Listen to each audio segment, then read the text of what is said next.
Hello everyone, I am Justina Paris and I welcome you all to today's daily news analysis. आज है 11 December 2024 and we're going to be seeing important articles of the Hindu and the Indian Express. तो आइए शुरू करते हैं।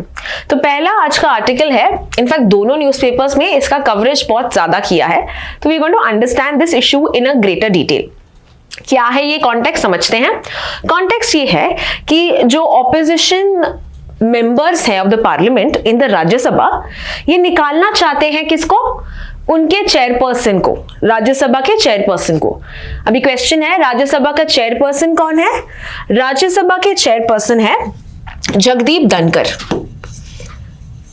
Right, and Jagdeep धनकर is also the dash of India, he is the vice president of India, right.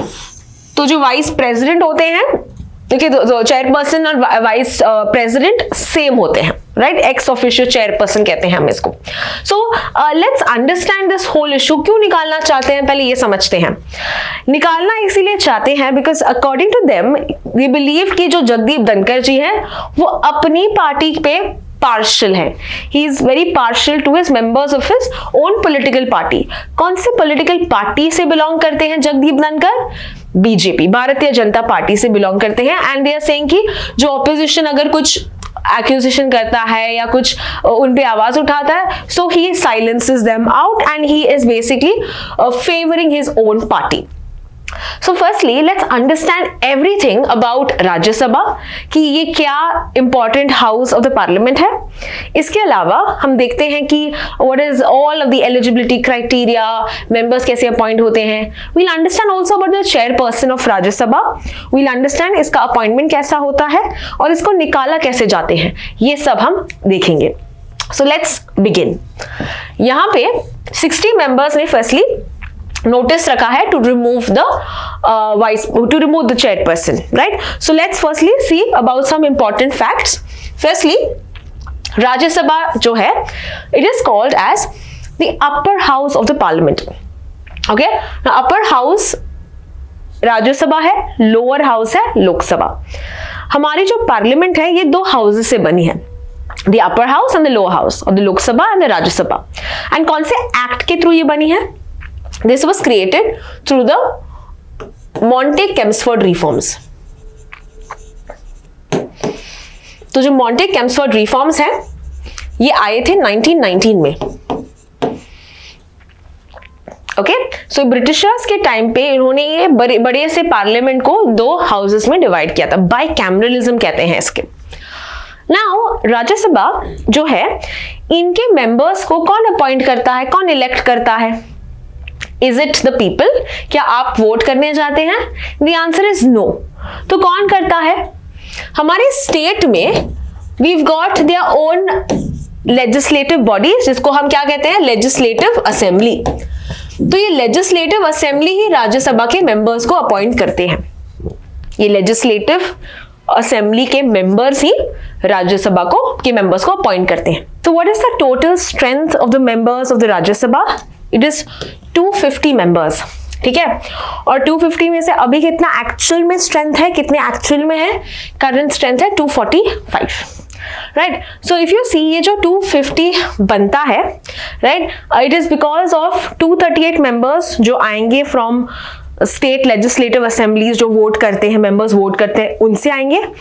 और 12 members ऐसे आएंगे जो प्रेसिडेंट नॉमिनेट करता है। जैसे आपने सुना होगा Sachin Tendulkar, Jaya Bachchan, PT Usha, right? These are all the nominated members of the Rajya Sabha. So what are the fields that the president nominates them under? It could be literature, science, arts and social service. So therefore अभी का जो strength है it is basically 233 plus 12 which is 245। लेकिन जो maximum strength होना चाहिए वो क्या है? 250। Got it? So now let's understand कि कितने साल के लिए ये मेंबर बनते हैं। ये मेंबर बनते हैं 6 साल के लिए, for 6 years। And it is called as the permanent house. इसको परमानेंट हाउस क्यों कहते हैं? Rajya Sabha is called the permanent house because ये कभी डिसॉल्व नहीं होता, ठीक है। सो पूरे टाइम कभी डिसॉल्व नहीं होता। So how is it possible then, how can it be continuous? Because एक ही टाइम पे पूरे मेंबर्स टर्म खत्म नहीं होता, एक ही टाइम पे पूरे मेंबर्स का टर्म खत्म नहीं होता. So it is said that every 2 years, okay, 1/3 members retire होते हैं, फिर आते हैं नए 1/3 मेंबर्स, फिर पुराने 1/3 मेंबर्स वापस उनका टर्म खत्म होता है, देन आते हैं new 1/3 members. So every 1/3 of members are added, okay, और इनका जो टर्म है, ये इंडिविजुअल मेंबर का जो टर्म है ये 6 साल के लिए होता है. That is why the house is called a permanent house, continuous chamber. जो एलिजिबिलिटी है, he should be a citizen of India, he और she of course, and 30 years, तो यहाँ पे जो क्राइटेरिया है, it's 30 years to be a member of the Rajya Sabha, right. And अगर लोकसभा के लिए है, what is the eligibility, it is 25 years. तो अगर आपको मेंबर बनना है of the Lok Sabha, you have to be 25 years of age, and Rajya Sabha के लिए you have to be 30 years of age. इसीलिए sometimes it's called as the house of elders, right. So electoral college की अगर हम बात करें, we just said legislative assembly के members, state में जो असेंबली के मेंबर्स हैं ये अपॉइंट करते हैं. That is why there are 2 representatives of the state and union territories, right? So this is how you have to remember what exactly is the Rajya Sabha. अभी राज्य सभा की फंक्शंस क्या है, what does this house do? ये important है along with the लोक सभा to pass certain bills. ये लॉ मेकिंग बॉडी है, एक्ट्स बनाती है, right. And apart from one power जो है मनी बिल्स, मनी बिल्स में ये बस रिव्यू कर सकते हैं, सजेशंस दे सकते हैं, but it is on Lok Sabha कि इनको फॉलो करना है या नहीं. तो मनी बिल्स में इनका ज्यादा पावर नहीं है, राइट. इसमें सिर्फ लोकसभा का पावर आता है. Apart from that, control over executive, यहाँ पे डिबेट्स चलते हैं, पॉलिसीज के ऊपर क्वेश्चंस उठाया जाता है. So all of these deliberations करने के लिए बहुत ही इंपॉर्टेंट बॉडी है. Apart from that, amendment of the constitution, okay, जब हम संविधान को अमेंड कर रहे हैं, along with the Lok Sabha, Rajya Sabha also plays a very important role. So अभी so far we got about 106 amendments. Rajya Sabha भी यहाँ पे वोट करता है, वॉइस करता है अपना opinion, and then only the amendment can be possible, otherwise amendment can not be possible. Further, ये रिप्रेजेंट करता है स्टेट का interest in the legislature. Remember, यहाँ पे जो रिप्रेजेंटेशन है, it depends on the population of the state. तो कौन से स्टेट में सबसे ज्यादा मेंबर्स आते हैं राज्यसभा से, it is Uttar Pradesh. Uttar Pradesh has the highest representation because उसका पॉपुलेशन ज्यादा है. Got it. So this is with regard to Rajya Sabha. Now let's focus on the chairman of Rajya Sabha. तो कौन है chairperson? As we said, it is Jagdeep Dhankhar. And उनकी duties क्या है? Duties है, he is the presiding officer in the राज्य सभा.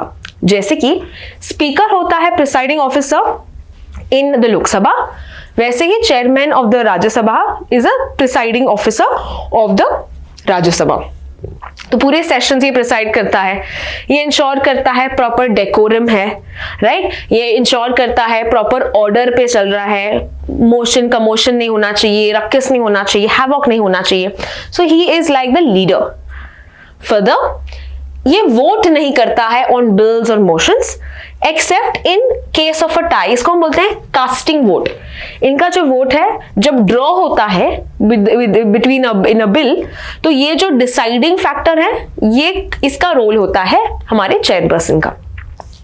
इनके अलावा जो अपॉइंटमेंट्स किए जाते हैं, okay, so who does the appointment, कौन अपॉइंट करता है in terms of the chairperson of the Rajya Sabha, कैसे अपॉइंट करते हैं? It is basically the members of the electoral college, that means members of both Rajya Sabha as well as Lok Sabha. Okay, so the members are elected, the chairperson of Rajya Sabha is elected by both the houses, Rajya Sabha bhi, Lok Sabha bhi.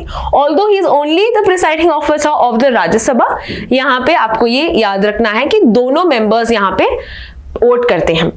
सो एक secret ballot के through form पे ये vote होता है, और यहाँ पे proportional representation के थ्रू होता है, विच मीन्स हमने देखा है first past the post system, यानी किसको मेजॉरिटी है वो बनता है member mainly in Lok Sabha elections. But यहाँ पे ऐसा नहीं है. जो प्रोपोर्शनल रिप्रेजेंटेशन में देखते हैं with regard to what proportion of the votes that he has got, right. So ये सिस्टम थोड़ा अलग है as compare to first past the post system. And finally इनका रिमूवल कैसे किया जाता है? So let's understand that. Removal में भी क्या दोनों houses play an important role? The answer is no. The major power lies with the Rajya Sabha, because ये राज्य सभा के चेयरपर्सन है, प्रिसाइडिंग ऑफिसर है, राइट? सो राज्य सभा में पहले एक रेजोल्यूशन मूव होता है with regard to the opposition. जो भी मेंबर्स इनको निकालना चाहते हैं एक रेजोल्यूशन फॉरवर्ड रखते हैं in the house of the Rajya Sabha. इसके बाद एक स्पेशल मेजॉरिटी की आवश्यकता है to remove them. What is special majority? Special majority and simple majority are the two methods और the ways of voting in the house. जब आपको सहमति चाहिए एक बिल में, आप वोट करते हो, राइट? तो वोटिंग कैसा है? यहाँ पे वोटिंग सिंपल हो सकता है या स्पेशल हो सकता है. सिंपल वोट में या सिंपल मेजॉरिटी में you just have to get 50% of the votes, just 50% of the votes, right? तो अगर 100 लोगों का वोट चाहिए, you just have to get 51 votes. But in special majority, you require 2/3. Okay, you require 2/3 सहमति of the house. That means about 66.67%. 60 यानी 100 लोगों में से 66. तो हायर मेजॉरिटी की आवश्यकता है किसमें? स्पेशल में. Right now you understand what is simple and special. Now remember removal में it's not very easy. तो क्या होगा? Simple होगा कि special होगा? Special होगा. So this में special majority में you require again majority of all the then members of the house, and this is again with regard to the special majority. जो भी members आए हैं, प्रेजेंट हैं, उनका 2/3 मेजॉरिटी किया जाता है to mainly remove the chairperson. And उसके बाद द लोकसभा में भी ये पास किया जाता है थ्रू अ सिंपल मेजॉरिटी. ठीक है, लोकसभा में भी through a simple majority it is passed, and that is how they remove the chairperson. So now there was this is not the first time. हम देखते हैं कि जगदीप धनखड़ जी के खिलाफ यहाँ पे एक रेजोल्यूशन पास किया है. This has happened before also, budget session के टाइम पे भी. So very unlikely because the process is such की मेजॉरिटी अभी भी ऑपोजिशन पार्टी की, मतलब जो मेजॉरिटी पार्टी है, जो अभी भी पार्टी है पावर में, उनके पास है, तो इनका removal will be very difficult, right? यहाँ पे बस ये कहा जाता है that what we should take out from here is हमारे जो प्रिंसिपल्स हैं. We talk about neutrality, impartiality. This should be reflected in the various houses, right? तभी तो हमारा डेमोक्रेसी एनरिच होगा, राइट? तभी ही हम हमारे जो बिल्स हैं, लॉज हैं, प्रॉपर डेलिब्रेट किया जा सकता है. हमारे जो फंक्शंस और the power of the Rajya Sabha can be shown if only the house works in peaceful manner, in a set of decorum, right? So that is what we should understand and hope that this turns out to be better. Let's go to the next article. अगला article है Syria के बारे में. तो आपने सुना होगा in the past few days Syria के में कॉन्फ्लिक्ट चल रहा है, प्रॉब्लम्स चल रहे हैं. तो क्या चल रहा है? Let's understand. ओके, इसका जो आर्टिकल है, I am also going to be covering a little of history. So Syria में एक फैमिली है called as the Assad family. Okay, it is said कि पिछले 50 इयर्स से असाद फैमिली रूल कर रही है. और अभी जो उनके प्रेसिडेंट हुआ करते थे who is Bashar al Asad. Bashar al Assad. तो बशर अल असद जो थे, ये जब रूल में आए थे सिंस 2000s, इनका रूल जो है ऑथोरिटेरियन है, यानी कि एकदम मोनार्क जैसा रूल है इनका. ये जो ऑपोजिशन अगर डिसेंड करती है तो एक सप्रेस करते हैं, राइट? यहाँ पे जो मिलिट्री फोर्स है, पावर है, काफी ज्यादा है. इट इज सेड दैट इनको सपोर्ट भी कर रहे हैं countries like Russia and Iran, right? तो ये है बेसिकली असाद का जो सिस्टम. और बहुत लोगों ने यहाँ पे पीसफुल प्रोटेस्ट भी स्टार्ट किया था 2011 से. 2011 से पीसफुल प्रोटेस्ट अभी भी चालू थे against the Asad, Bashar al Asad. लेकिन अभी क्या हुआ है? अभी क्या हुआ है इस दिसंबर 8 की बात है कि बशर अल असद को जो ऑपोजिशन, सीरिया के ऑपोजिशन फोर्सेस हैं, इन्होंने इनको आउस्ट किया है as the president of Syria. यानी ये अभी इनको अपना प्रेसिडेंट नहीं मानते. Okay, and Bashar al Assad has now fled the country. He is gone away from Syria. तो जो ऑपोजिशन फोर्सेस हैं ये डमास्कस आए। डमास्कस क्या है? Damascus is the capital city of Syria. तो इन्होंने टेक ओवर करके इनके फोर्सेस को यहाँ पे कब्जा कर लिया है। सो क्वेश्चन इज 2011 से तो चल रहा था प्रोटेस्ट, अभी क्यों यहाँ पे इन्होंने फोर्स लिया है? व्हाट इज द रीजन अभी इन्होंने प्रोटेस्ट किया है? तो रीजन ये है कि जो सीरिया है it is facing some economic crisis. Syria is facing some economic crisis. Why? तो यहाँ पे because of all of the wars that have happened, okay, यहाँ पे जो मिसमैनेजमेंट की वजह से as well as Russia busy है यूक्रेन के फ्रंट पे अपना एस्पेक्ट देखने के लिए, ईरान इजराइल में जो कॉन्फ्लिक्ट चल रहा था, ईरान भी अपना फोर्सेस वहां पे यूज कर रहा था, उनके पैसे वहां पे जा रहे थे।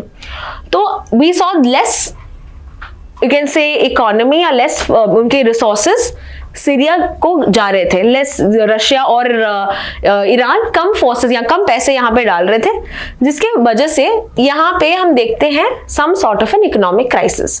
तो इनकी इकोनॉमी क्रम्बल हो रही थी and that is when they took the opportunity and then soon they have ousted Bashar al Assad. तो अभी न्यूज ये है कि एक नया इंटरिम प्राइम मिनिस्टर को चुना गया है ऑपोजिशन ने। अभी इसका नाम ये पूछ सकते हैं तो याद रख लेना, इट्स मोहम्मद अल बशीर। ठीक है, नेम्स थोड़े सिमिलर लगेंगे आपको पर आपको याद करना है। So Mohammed al Bashir is named as the interim prime minister और ये 1 मार्च तक 2025 तक ये अभी यहाँ पे रूल करेंगे, प्राइम मिनिस्टर के तौर पे यहाँ पे रूल करेंगे। So this is all with regard to the recent updates on the Syria conflict. Let us proceed to the next article. अगला आर्टिकल ये है कि जो ओडिशा गवर्नमेंट है यहाँ पे इन्होंने एक लोन लिया है, ओके, एक लोन के लिए देख रहे हैं, अबाउट 700 करोड़ का लोन है, 700 करोड़ से ज्यादा एक लोन है। किस बॉडी से? IFAD, that is international fund for agriculture development. अब ये लोन किसके लिए ले रहे हैं? ये लोन ले रहे हैं for the development of the PVTGs। Okay, तो लेट्स अंडरस्टैंड वेरी बेसिक में। फर्स्टली PVTGs क्या है, we'll understand कि ये IFAD भी क्या है जो इनको लोन दे रही है। ठीक है, so let's start. Firstly PVTGs, particularly vulnerable tribal groups। particularly vulnerable tribal groups ये कैसे आया ये समझते हैं। सो फर्स्टली यहाँ पे 1960s में एक कमिटी आई थी called as the Dhebar commission.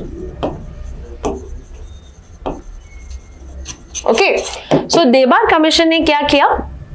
They were mainly responsible for the development of the ST community, यानी कि शेड्यूल्ड ट्राइब्स के डेवलपमेंट के लिए कौन सा गैप्स है, क्या और कर सकते हैं, इसके लिए ये आए थे देबार कमीशन। 1960-61 में आए थे। फर्दर 1973 में इन्होंने प्रपोज किया कि we should have something known as primitive tribal groups. ठीक है, इन्होंने क्या प्रपोज किया? That we should have something known as primitive tribal groups. वो कम्युनिटीज जो शेड्यूल्ड कास्ट ट्राइब से भी बहुत बैकवर्ड है, बहुत वल्नरेबल है, बहुत मार्जिनलाइज्ड है, इनको हम बोल देंगे प्रिमिटिव ट्राइबल ग्रुप्स। अब ये नाम चेंज कर दिया गया है 2006 में। ये जो नाम है चेंज किया था एज PVTGs। अंडरस्टैंडेबल? सो अभी जो नाम है it is particularly vulnerable tribal groups and ये जो ग्रुप्स हैं दे आर बेसिकली जो मार्जिनल वल्नरेबल ग्रुप्स हैं अमंग द शेड्यूल्ड ट्राइब्स। तो कितने सारे ग्रुप्स हैं ऐसे? शेड्यूल्ड ट्राइब्स के ग्रुप्स तो बहुत ज्यादा है, इसमें से पर्टिकुलरली वल्नरेबल ट्राइबल ग्रुप्स केवल 75 है। Got it? और मैक्सिमम कौन से स्टेट में है? मैक्सिमम है ओडिशा में। About 13 groups are only in Odisha. 13 group Odisha में केवल है। Okay, so there are 75 groups in about 18 states of India as well as with regard to Andaman and Nicobar, ऐसे 18 स्टेट्स और यूनियन टेरिटरी में ये 75 ग्रुप्स सिचुएटेड है। जो मेजर ट्राइबल ग्रुप्स हैं, it's called as Jarawas, great Andamanese and Sahariya Birhor. तो आप एक बार देख लीजिए कौन से इंपॉर्टेंट ट्राइबल ग्रुप्स हैं यहाँ पे। सो जो जरावास, ग्रेट अंडमानीज, ये अंडमान निकोबार में है। Then is Sahariya which is in Madhya Pradesh, Birhor which is in Jharkhand. So these are examples of tribal groups, primitive tribal groups. Now how do we classify कि कोई tribal group PVTG है? कैसे हम बोलेंगे कि ये ग्रुप जो है ये vulnerable है, ये PVTG है? कुछ तो क्राइटेरिया होगा। Let's understand what is the criteria. Criteria ये है कि इनका जो एग्रीकल्चरल लेवल ऑफ टेक्नोलॉजी है ये बहुत ही बैकवर्ड है, ठीक है। तो they are not using any modern means of technology, बहुत ही बैकवर्ड मीन्स ऑफ टेक्नोलॉजी ये यूज करते हैं, ancient way of agriculture. Second thing, यहाँ पे लिटरेसी रेट्स बहुत ही लो है, so very low literacy rate. Thirdly, economic backwardness, so they are not developed economically, social economic development यहाँ पे इनका नहीं हुआ है, ठीक है। सो इकोनॉमी एस्पेक्ट में इनकम नहीं है, ज्यादा बैकवर्ड है। And finally we can also talk about उनका जो सबसिस्टेंस है, it's very low. For example, ये जो प्रोडक्शन करते हैं ये बस डे टू डे के लिए, it's not for earning profit, it's not for trading, it's only for their subsistence level, right. तो इसीलिए ये इकोनॉमिकली इट्स बैकवर्ड, यहाँ पे प्रॉफिट सिस्टम ज्यादा नहीं है। एंड फाइनली पॉपुलेशन इनका डिक्लाइन हो रहा है, right. So may be in a couple of years ये एकदम वाइप आउट हो, इसीलिए इनका डेवलपमेंट वेरी इंपॉर्टेंट, इनको बैकिंग देना, इनको सपोर्ट करना, it's a very important task. And that is why government ने एक स्कीम भी लेके आए थे, व्हिच इज प्रधानमंत्री जनजाति आदिवासी न्याय महाअभियान। प्रधानमंत्री जनजाति आदिवासी न्याय महाअभियान, तो ये शॉर्ट फॉर्म है PM जनमन। तो यहाँ पे ये जो स्कीम है 2023 में लॉन्च हुआ था, झारखंड में ये लॉन्च हुआ था, and it was launch on जनजातीय गौरव दिवस। जनजातीय गौरव दिवस 15 नवंबर को है। कब है Janjatiya Gaurav Divas? That means a day to remember the tribal, to create tribal awareness, okay, to talk about the leaders, tribal leaders that were there. तो आप मुझे बताएंगे कि whose birth anniversary is celebrated on 15 November, जिसके दिन जनजातीय दिवस मनाया जाता है। तो आप मुझे बताएंगे किसके बर्थ एनिवर्सरी में ये दिन मनाया जाता है। So let's come back to this PM Janman scheme जो है, it is basically to improve the living standards जो प्रिमिटिव ट्राइबल ग्रुप्स हैं इनको, by giving them holistic development, जैसे कि हाउसिंग चेक करना, इनके पास प्रॉपर घर है, schools, with regard to health care facilities, infrastructure। तो ऐसे ऐसे अच्छी अच्छी चीजें यहाँ पे लेके आना, होलिस्टिक डेवलपमेंट करना ऑफ द ट्राइबल ग्रुप्स। इसके लिए कितना फंडिंग रखा है? 15,000 करोड़ का फंडिंग है, और ये 3 साल 23 से लेके we can talk about 27 तक, okay, this will be that, so you can say 26-27 तक यहाँ पे it will be given। so this is PM Janman. Finally let's understand about IFAD, जो यहाँ पे इनको ओडिशा गवर्नमेंट को फंडिंग देगी for the development of the tribal groups. तो जल्दी से देखते हैं, IFAD जो है एक फाइनेंशियल इंस्टीट्यूशन है और UN का एक एजेंसी है, specialized agency of the UN। ये 1977 में बना था, राइट, मेनली बिकॉज ऑफ 1974 का एक वर्ल्ड फूड कॉन्फ्रेंस था। The major aim was to give loans, to give financial assistance to those countries, developing countries, ताकि वहां पे एग्रीकल्चर का डेवलपमेंट हो। नाम से पता चलता है फूड का जो कमी ना हो, ताकि मैल न्यूट्रिशन जैसे इश्यूज ये खत्म हो। इनका जो हेडक्वार्टर्स है रोम, इटली में। Can you tell me another international organization जिनका हेडक्वार्टर्स सेम रोम, इटली में है, which is the other international organization? In fact ये भी एक स्पेशलाइज एजेंसी है, ये भी इसी के कुछ रिलेटेड काम करती है। तो आप मुझे ये कमेंट सेक्शन में बता दीजिएगा। So this is with regard to IFAD and the loan, 700 crore का लोन जो वो ओडिशा गवर्नमेंट को देने वाला है। Let's understand the next article.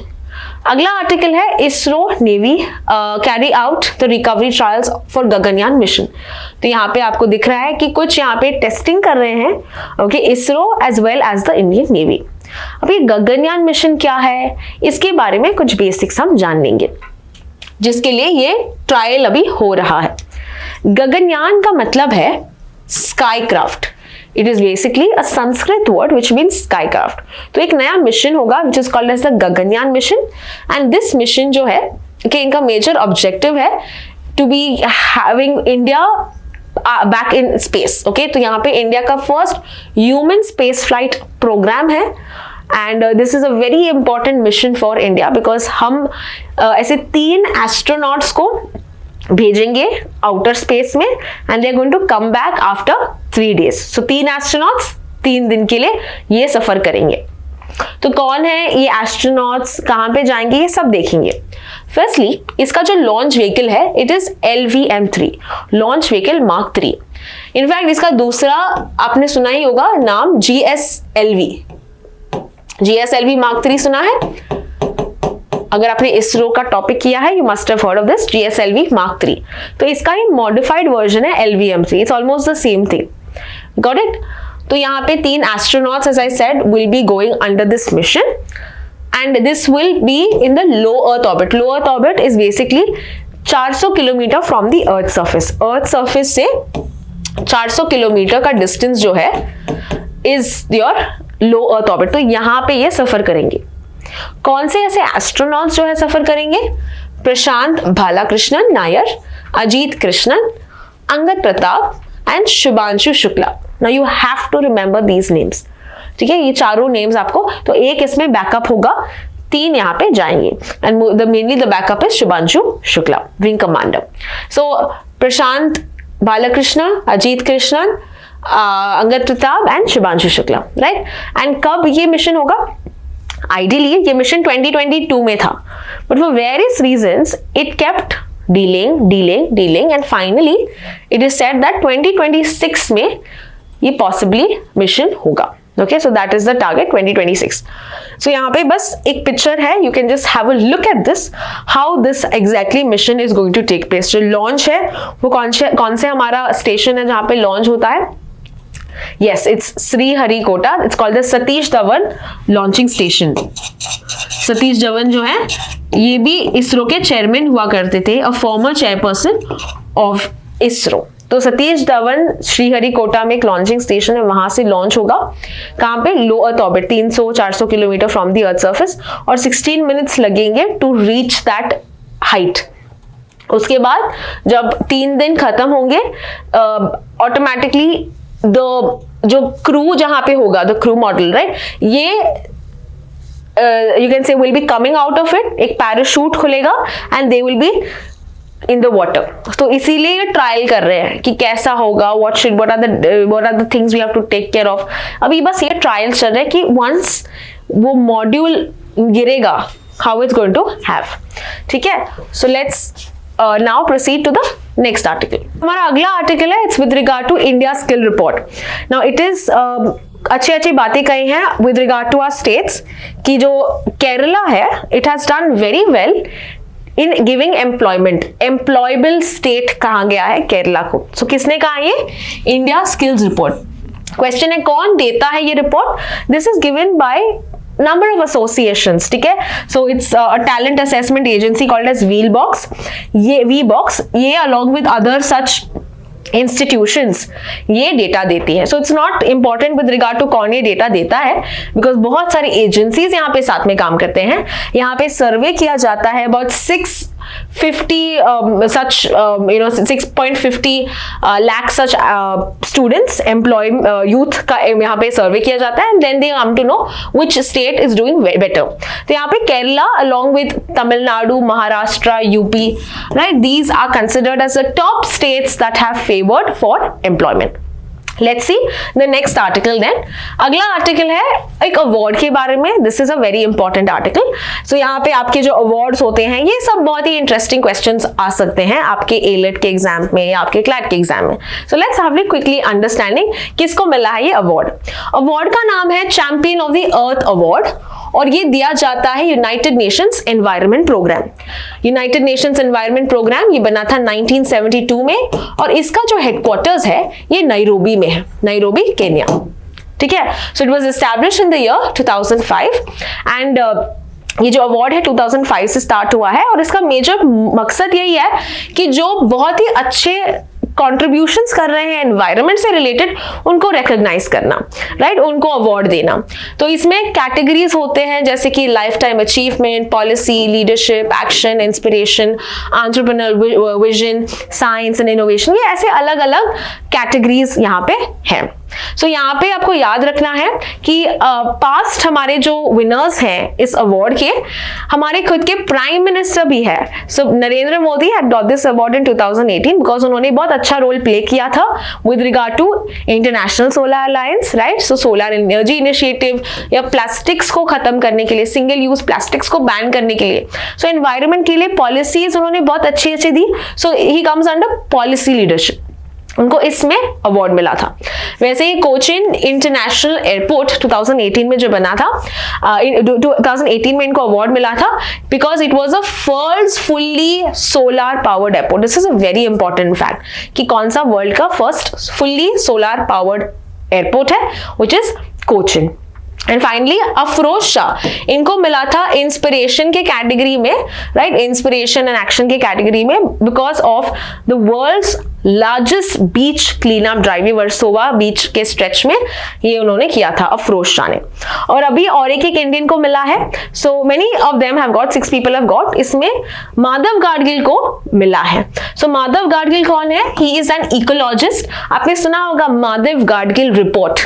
ये किस रीजन का रिपोर्ट है? जब हमने केरला के बारे में फ्लड्स और सब देखा था, that time we studied about Madhav Gadgil report. ये वेस्टर्न घाट्स के स्टडी के लिए ये इंपॉर्टेंट है बिकॉज माधव गाडगिल जो रिपोर्ट या पैनल बनी थी, यहाँ पे वेस्टर्न घाट्स का कैसे हम कंजर्वेशन कर सकते हैं, कैसे मैनेज कर सकते हैं, जो इम्पैक्ट है क्लाइमेट चेंज का, इन्होंने ये इस पैनल ने जहां पे इन्होंने लीड किया था, इन्होंने स्टडी किया था. तो ये 2011 का रिपोर्ट है which talked about recommended about the eco sensitive zones, ecological sensitive areas, वहां पे कैसे एक्टिविटीज होने चाहिए, कौन से परमिटेड है, कौन से रेगुलेटेड है, ये सब हमको माधव गाडगिल जी ने बताया था. So this is with regard to the Champions of the Earth award. Let's understand the next article. अगला आर्टिकल है with regard to पोषण Abhiyan. So we'll understand exactly what is this पोषण अभियान and then I'll explain what exactly is the context. यहाँ पे आपको याद रखना है पोषण अभियान, यहाँ पे फुल फॉर्म क्या है पोषण अभियान का? Prime Minister's Overarching Scheme for Holistic Nutrition. ये जो स्कीम है इनको पहले बताया गया था as National Nutrition Mission, but the name is changed. Okay, so National Nutrition Mission is now Poshan Abhiyan. So this was launched on 2018, March 8, 2018, international women's day के दिन में इसको लॉन्च किया गया था. और जो मिनिस्ट्री इसकी रिस्पॉन्सिबल है is ministry of women and child development. इसका मेजर गोल यही है कि मैल न्यूट्रिशन को खत्म करने के लिए, with regard to nutrition outcomes बढ़ाने के लिए among children, among adolescents, among pregnant women, right. तो इनका मेजर मकसद यही है कि न्यूट्रिशन बढ़ाना है. बिकॉज हमको पता ही है जो हमारा ग्लोबल हंगर इंडेक्स में India is not playing a very good role. हमारा रैंक 105 है. इट्स अ सीरियस कैटेगरी में हम आते हैं. तो इसमें हम देखते हैं इसको बढ़ाने के लिए, यहाँ पे रैंक हमारे बढ़ाने के लिए we have taken a number of steps and Poshan Abhiyan is one of them. तो टारगेट यही है कि हम stunting, under nutrition, anaemia, low birth weight, ये सब कम करें हर साल 2% से. ठीक है. सो जो स्टंटिंग है, जो हाइट कम है बच्चों की, उनका जो हमने people that have affected by this, इसको कम करना. कितने लोग अंडर वेट से, अंडर न्यूट्रिशन से अफेक्टेड है, इनका रेट कम करना. तो यही हम देखते हैं हमारे टारगेट्स में. So this is with regard to the Poshan Abhiyan. So now let's see what is the article all about. Article ये कहता है कि जो हमारा सेंटर है अभी कह रहा है कि बहुत इन्फ्लेशन बढ़ गया है, फूड इन्फ्लेशन बढ़ गया है. तो इसका जो एक्स्ट्रा कॉस्ट है ये कौन उठाएगा? अभी जो प्राइस राइज हो रहा है ये सेंटर उठाएगा. बट अदरवाइज जो पोषण अभियान है यहाँ पे दोनों सेंटर और स्टेट दोनों यहाँ पे ये फंडिंग देते हैं, राइट. स्टेट्स में भी जो गवर्नमेंट्स हैं ये भी फंडिंग देते हैं, बट यहाँ पे बोला कि जो एक्स्ट्रा कॉस्ट होगा that centre will give. So that is the major article. यहाँ पे हमको बेसिक्स इंपॉर्टेंट है अबाउट पोषण अभियान. Let's understand. Okay, before I proceed to the next one, you just remember, I want you to tell me the answer of who is the Minister of Women and Child Development. तो ये आपके लिए question है कि Minister of Women and Child Development कौन है. Let's see the next article. ये article हमने पहले भी किया था, but let's have a quick recap of this. This is with regard to one nation, one subscription. तो आर्टिकल में यही कहा है कि because of this scheme, यहाँ पे हमको बहुत ज्यादा पॉजिटिव मिलने वाला है with regard to the access to top journals. Okay, with regard to जो हमारा access है जो journals, international journals के लिए, ये हमारे लिए बहुत ही अच्छा चीज है, ये बताया गया है इस आर्टिकल में. That's it. बट ये जो आर्टिकल है हमने पहले भी डिस्कस किया था. So let's have a quick recap what exactly this article talks about. Firstly, what is one nation, one subscription? ये एक नई स्कीम लेके आई है in this year and 6,000 crore का यहाँ पे फंडिंग दिया गया है कैबिनेट ने फॉर द नेक्स्ट 3 years, यानी 25 से लेके 27 तक यहाँ पे फंडिंग दिया जा रहा है. What is the major motive of this? Major motive है कि जो जर्नल्स हैं, जो सब्सक्रिप्शंस हैं, राइट, यहाँ पे दे कैन एक्सेस, जो हमारे कॉलेजेस हैं, हमारे छात्र है, ये एक्सेस कर पाएंगे इंटरनेशनल जर्नल्स. आपने सुना होगा IEEE है, स्प्रिंगर है, these all are important international journals जहाँ पे बहुत ही एक्सीलेंट न्यूज आते हैं विद न्यू आविष्कार, न्यू टेक्नोलॉजीज, न्यू रिसर्च, ये सब इसमें छापा जाता है. To get information about this, many students refer to these magazines, to these journals. तो ये access करने के लिए of course it's very you require subscription, right? It is expensive. तो इसको यहाँ पे कम करने के लिए, एक्सेस देने के लिए बच्चों को गवर्नमेंट ने ये स्कीम लिया है कि वो एक सेंट्रलाइज एक्सेस करेंगे ताकि सभी 2 tier 3 सिटीज, tier 1 सिटीज यहाँ पे इसका एक्सेस उठा सके. Not just the private institutes, not just the well of institutes, सबको यहाँ पे इसका बेनिफिट मिलना चाहिए. सो that is all about the one nation one subscription. यहाँ पे आपको याद रख लेना है कि ये जो इफेक्टिव होगा जनवरी से होगा, Jan 1st 2025, और इनकी इम्प्लीमेंटिंग एजेंसी है INFLIBNET, which is information and library network centre. तो बेनिफिट्स यही है कि बहुत सारे स्टूडेंट्स इसका लाभ उठा सकते हैं, उनको रिसर्च में हेल्प करेंगे, यहाँ पे डुप्लीकेशन नहीं होगा, यानी कि everyone does not have to take separate subscriptions, it will be just one nation one subscription. तो यहाँ पे कॉस्ट भी इफेक्टिव होगा, कॉस्ट इफेक्टिव होगा, बिकॉज देखो आप देखो तो 4,000 करोड़ होता है नहीं तो, and this has reduced to 1,800. So this is of course going to be a very good thing for India, along with giving a push to research in the country. And soon let's see the last article of the day. Okay, the last article of the day is with regard to solar energy. So यहाँ पे एक report है, the World Solar Report 2024. ये किसने दिया है ये report? ये रिपोर्ट दिया है International Solar Alliance. Now who started the International Solar Alliance? International Solar Alliance was started by 2 countries, India and France. Okay, ये जो है ये स्टार्ट हुआ था 2015 में. ओके, फ्रांस में ही ये हमने इनिशिएट किया है, and during the COP21 Paris आपने सुना होगा, पेरिस अग्रीमेंट सुना होगा. सो इसी समिट में हमने ये इंट्रोड्यूस किया था International solar Alliance. The major focus of this was to increase technology with regard to solar, renewable energy पे फोकस करके with focus on specifically solar energy. India बहुत अच्छा परफॉर्म कर रही है इस सेक्टर में. इंडिया की बात करें, we are 3rd largest producer for solar energy, as well as हमारी कैपेसिटी की बात की जाए then we rank 5th in the world. तो 5th as compare to the potential, the capacity, where as 3rd in context to production. ठीक है, so once again I am repeating, 3rd rank है India का with regard to production of solar energy, 5th rank है India का with regard to potential of solar energy. Now with regard to the report बस यही कह रहा है कि हमने बहुत यहाँ पे प्रोग्रेस किया है एज कंपेयर टू 2001, जहाँ पे सिर्फ 1.22 गीगावाट यहाँ पे हमने जनरेट किया था, एंड अभी जो वर्ल्ड का टारगेट है, वर्ल्ड का कैपेसिटी है, it is about 1419. So that is a good thing that the report has been telling us. Apart from that, अगर हम बात करें जो ग्लोबल मार्केट, लेकिन अभी भी जो डोमिनेट करता है ये चाइना है. It's about 43%, right. इंडिया का जो है rather it is about it's about 2%. Okay, India का जो है is very less as compare 5 to 6% as compare to China. So यहाँ पे हमको पुश देना चाहिए for more technologies, for more capacities.